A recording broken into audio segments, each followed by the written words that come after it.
ጽናት ማለት ምንድን ነው? ስለ ጽናት ሲነሳ በአእምሯችሁ የሚመጣ ጉዳይ ምንድን ነው? ሰዎች በህይወት ዘመናቸው ብዙ ውጣ ውረዶችን ያሳልፋሉ። መውደቅ ያጋጥማቸዋል። መነሳትን በዛ ልክ፣ መታመም፣ መዳን፣ ማዘን፣ መደሰት፣ ማግኘት፣ ማጣት እና የመሳሰሉት በሰዎች ህይወት አብረው የሚጓዙ ጉዳዮች ናቸው ወይም ደግሞ ክስተቶች ናቸው።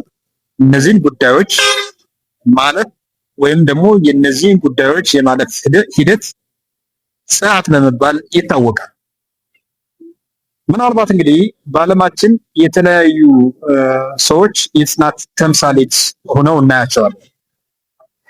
ብዙ የዓለማችን መሪዎች የጽናት ተምሳሌት አድርገን መውሰድ እንችላለን። ለምሳሌ እነ አብርሃም ሊንከን የጽናት ተምሳሌት አድርገን መውሰድ እንችላለን።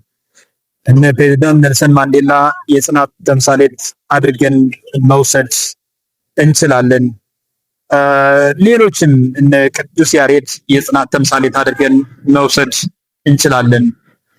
እንዲሁም ሌሎቹም የጽናት ተምሳሌት የሆኑ ትልልቅ የዓለማችን ሰዎች አሉ።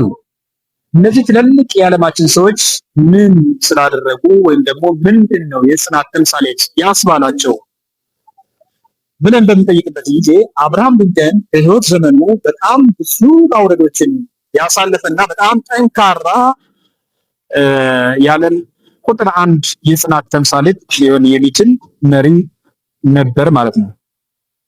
ሁለተኛ የዓለማችን የጽናት ተምሳሌት ሊሆን የሚችለው ፕሬዝዳንት ኔልሰን ማንዴላ ናቸው።